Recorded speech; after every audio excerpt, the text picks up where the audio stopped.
At the end of the 15th century, the Spanish explorer Christopher Columbus set sail for India in a way that Europeans had never seen before, sailing westward. As you know, Columbus didn't get to India, but he did get to the Caribbean islands, which he called the West Indies. He thought he discovered the east coast of India, or at least China or Japan. Little did Columbus know that he was literally looking for copper, but he found gold. A year later, soldiers and laborers sailed to the West Indies bringing weapons, livestock, and seeds. Europeans began to colonize the Americas. Over the next 250 years, native peoples were forced from their homelands and many tribes were enslaved. The discovery of the New World attracted people from all over Eurasia who traveled in search of a new life and to escape poverty. The leading European powers of the time, France, Spain, and Great Britain, established colonies in the Americas and began extracting gold, tobacco, cotton, and other resources from the mainland. Money flowed down the river to Europe. In the mid-18th century, the 13 British colonies on the east coast of North America united to fight back against the metropolis, and in 1776, they declared their independence from Great Britain. The United States of America was born and began its expansion into the eastern part of the continent. For decades, the forced labor of slaves brought from Africa remained the main driving force of the U.S. economy, especially in the South. The struggle for power between Southern planters and the industrialized Northern states leads to the Civil War. In 1865, the North emerged victorious and slavery was abolished de jure in all states. Now, the fuel for the country's industrialization was quickly refueled by cheap labor, former slaves, indentured servants, and the tens of millions of immigrants who continued to travel to the continent in search of the American dream. The last massive domestic issue the states had to resolve on their way to economic Olympus was what to do with the indigenous population, the Indians. They were still fighting for their lands in the Wild West and preventing gold mining and railroad expansion. The problem was solved indirectly. At the end of the 19th century, the mass shooting of American bison deprived the Indians of their main trade. The bison were shot right in front of the trains and the carcasses left on the prairie. Starving Indians were forced to move to reservations, and now that the U.S. dealt with its internal problems, it began the world to road homogeny, on which the main opportunities for it threw up two of the greatest wars in the history of mankind. The first colonists, you may recall, were the Spanish, so it was the silver pesos, called dineros in Spain, that became the most widely used coins in trade between the Spanish Empire and Latin America. There are so many silver mines in the southern continent that Spain can mint more coins than any other country in the world. As a result, the full weight of dinero soon became the currency of choice not only in the Spanish colonies, but in all the other colonies on the mainland by 1792. By the time the United States declared its independence from Great Britain, the silver dinero was literally in use throughout the United States. So the Founding Fathers took the path of least resistance and made the dollar the monetary unit of the new country. Due to the low base effect, the U.S. economy grew so rapidly that silver and gold coins soon became insufficient to back goods. So states began issuing paper dollars in addition to coins. The freedom of credit and entrepreneurship led to the creation of banks in each state, and each bank began to print its own dollars. By the mid-19th century, the banks were issuing so many paper dollars unchecked to cover war expenses that by the end of the Civil War, only one-third of the dollars were backed by gold and silver. The government realized that a decentralized bank system not only weakened the dollar, but also led to a periodic currency crisis. So, in 1913, the states created their own central bank, the Federal Reserve System. And it was very timely because a year later, World War I broke out in Europe, and that is where the dollar really took off.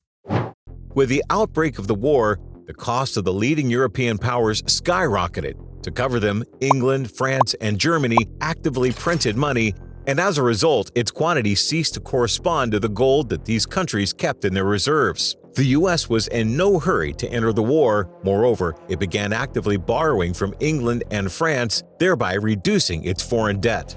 By the end of World War I, the U.S. had issued $10 billion in loans, $7 billion of which was used by Europeans to buy American weapons. Moreover, many corporations and wealthy gentlemen preferred to keep their money in reliable American banks rather than in war-torn Europe. As a result, by the early 1920s, the U.S. economy had accumulated half of the world's gold reserves. This financial stimulus, along with the invention of electricity, automobiles, radio, and movies, quickly led to an overheated economy. The Great Depression hit the country, and it is not known how long it would have taken the U.S. economy to climb out of the hole had it not been for World War II. The scenario repeated itself. While all parts of the world were at war, the U.S. practiced making effective business decisions. Without initially entering into hostilities, the states provided regular aid to the Allies through the Lend-Lease program, which was by no means free. And it was only recently, in 2006, that the United Kingdom, for example, repaid the states for this aid. But the main thing is that as a result of active lending to Europe and the kind of provision of a reliable Fort Knox for the storage of other countries' gold bars, by the end of the war, the U.S. had amassed 3/4 of the world's gold reserves. So it is not surprising that in 1944, in the small town of Bretton Woods, the United States proposed to the whole world that the dollar be used in international settlements. Well, the U.S. debt would eventually be paid off by its partners. Gold is too bulky and heavy to be shipped back and forth across the oceans, and here is a reliable and convenient reserve currency. And if they promise free exchange of dollars for gold, why not? It is really convenient. The conference participants thought and agreed. It sounds good, but it feels like a trick. And since then, something has obviously happened, because today the government of the United States does not exchange dollars for metal. And what happened is the following. After the end of World War II, the economies of Europe began to recover and get richer and richer. The price of gold on the open market was also rising, and exchanging dollars for gold at the fixed rate set by the United States government became more and more profitable. The first to fail was Charles de Gaulle. In 1965, the French president sent a ship to the United States carrying $750 million in cash, followed by a second similar ship. The U.S. reluctantly paid up, and Fort Knox was emptied of 1,650 tons of gold. How could this happen? Thought the other countries, and they too reached for the handout. The U.S. gold reserve shrank by more than 2.5 times, and meanwhile the price of gold on the market continued to rise. Therefore, in 1971, U.S. President Richard Nixon shut the whole thing down, saying that the dollar was no longer tied to gold, and those who were not in time were too late. I have directed the Secretary of the Treasury to take the action necessary to defend the dollar against the speculators.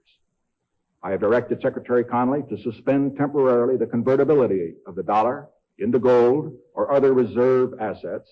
It became clear that all these years, dollars had been printed in such quantities that they no longer corresponded to the gold reserve of the USA. And after 5 years in Jamaica, the countries agreed that currency rates would not be set like the prices of other commodities on the market as a result of supply and demand. And gold, too, has since become a commodity and has ceased to serve as a means of payment. But despite this failure, no one gave up on the dollar. After all, it has been involved in all international settlements for several decades.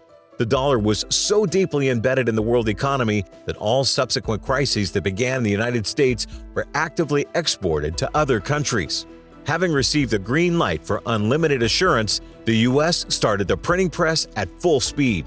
In 2005, there were $6.5 trillion in circulation in the U.S. economy. Today, there are more than $20 trillion.